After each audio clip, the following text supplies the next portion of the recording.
Olá, meus queridos, eu me chamo Carola e esses são relatos de terror, narrados por mim. Sejam bem-vindos.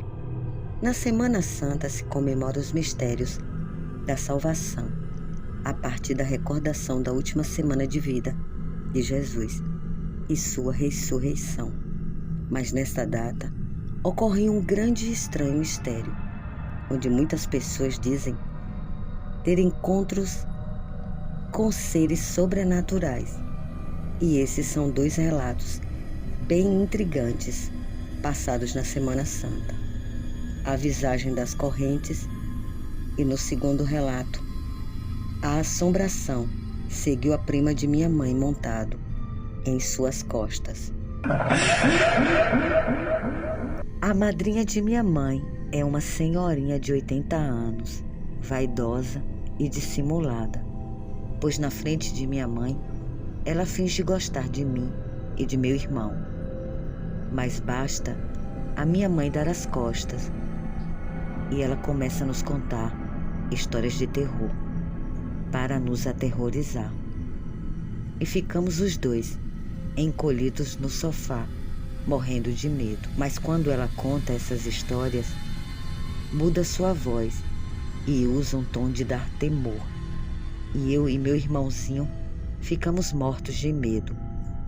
Além disso, ela gesticula exatamente como uma bruxa e achamos que ela é. Mas a história mais assustadora que ela já nos contou foi da mulher que vaga pela cidade de onde a madrinha de minha mãe veio. Ela diz que nas noites de Sexta-feira Santa, essa forma sobrenatural vem caminhando pela estrada, nua, gritando, e tem a altura de 2 metros, coberta de chagas pelo corpo, feridas putrefatas e em decomposição. Ela vai puxando uma corrente gigantesca, enferrujada, e no fundo dessa corrente, ossos e carcaças humanas de recém-nascidos e seus amantes. E a sua aparência é a de um cadáver sem olhos, com buracos negros no lugar, os cabelos ralos e brancos, e os seios e o restante do corpo grotesco. Os gritos era outra particularidade que gelava a alma de quem a escutava. Eram gemidos de dor, de desespero e agonia. Os mais velhos diziam que ela era uma mulher de muitas posses, repleta de amantes, infiel, e que os matava a todos, além de seus filhos recém-nascidos, matando os homens com quem se deitava, dando um fim aos rastros de sua infidelidade. Os mais velhos contavam que essa mulher de grande beleza e desprezo por tudo que era sagrado cometia essas atrocidades com seus próprios filhos e amantes na véspera de Sexta-feira Santa.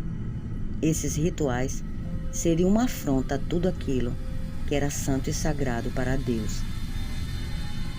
Ela teria feito um pacto com o dito cujo, por amor, beleza e poder, sobre todos aqueles que ela desejasse.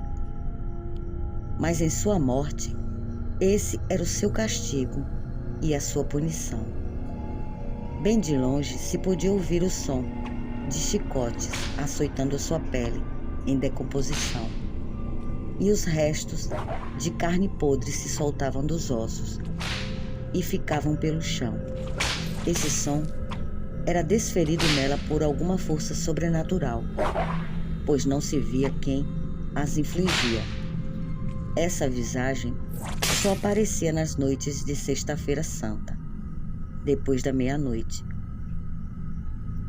e sumia tão misteriosamente quando começou. Ninguém tinha coragem de sair para olhar.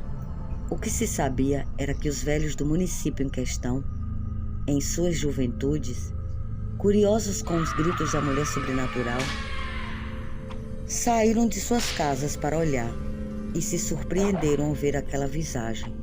O susto foi tamanho que proibiram o povo de sair e olhar. Ninguém estaria preparado para ver a imagem daquela criatura horrenda, os gritos e a sua agonia. Ao chegar na entrada da cidade, a visagem seguia pelas ruas gritando e gemendo, e os açoites, que eram insuportáveis de ouvir, desferiam na criatura com tanta força, e ela gritava cada vez mais alto e com mais dor. As correntes puxadas pelo chão faziam um barulho metálico a cada passo que a mulher dava ao longo da sua via dolorosa. O som das carcaças e ossos puxados era um som abafado de carne e pele se retorcendo ao longo do caminho. A visagem era digna de um trailer de horror, dos mais assustadores, para quem decidia ir e dar uma olhada. O único morador que se deixou avistar por ela sentiu na própria pele a sua dor. No mesmo instante que a visagem o mirou com os buracos negros no lugar dos olhos, ele sentiu seus olhos vazarem e ficou completamente cego. E assim, ninguém mais tinha a curiosidade de ver como era ela.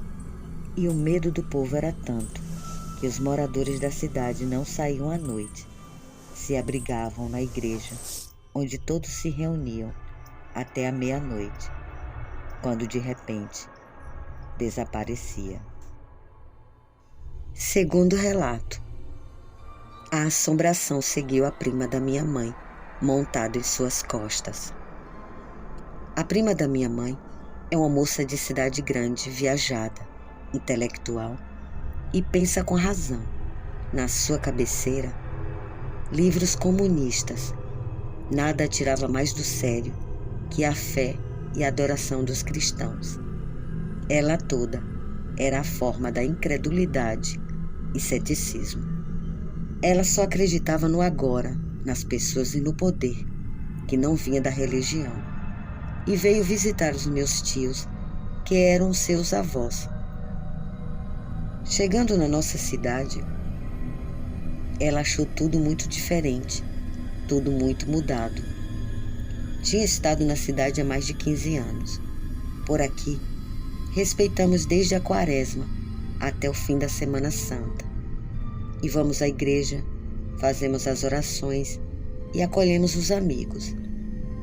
E quando a prima chegou, desdenhava de todas essas ações, achando tudo uma bobagem. A sua descrença entristeceu os meus tios, e ela, dando um basta na conversa religiosa dos meus tios, resolveu ir para a rua, passear, dizendo ela que iria tomar um ar, que o falatório religioso a tinha deixado entediada, e se foi para a rua. Saiu da casa e se dirigiu para o jardim da praça principal da cidade. Por lá haviam bares, barracas e festas. Toda a manifestação profana, que para ela era perfeita. E era isso que ela procurava. Mas algo de sobrenatural aconteceu com a prima. Ao chegar no jardim principal, olhou para os lados e nada estava aberto. Nem bar, nem haviam barracas, nem pessoa alguma. Parecia um deserto. Não havia ninguém. Elas tinham desaparecido.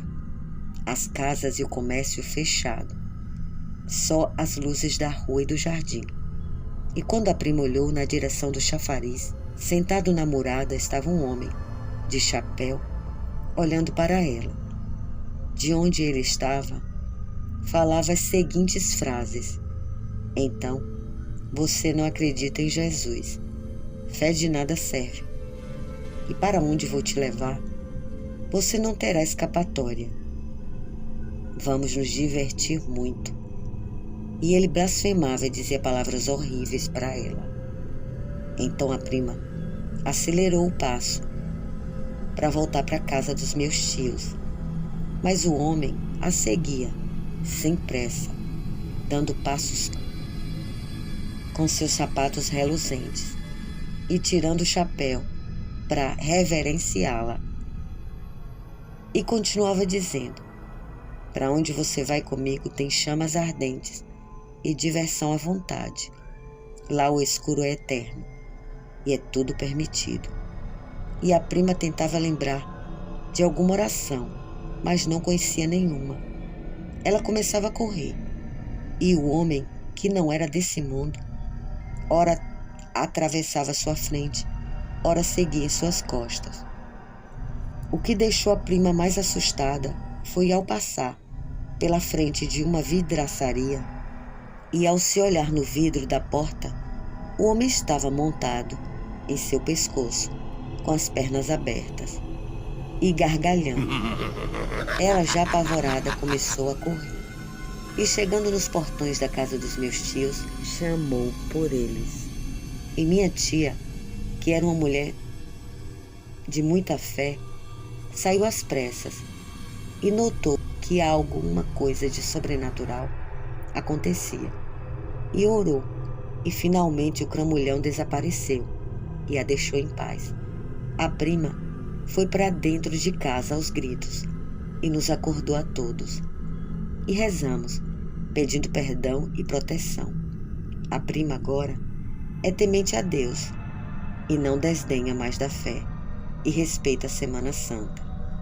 Os meus tios nos lembram sempre que não se brinca com as coisas de Deus. Se você tem uma história de terror, manda para nosso canal que eu, Carola, conto aqui. Até o próximo relato sobrenatural. Beijos. Tchau.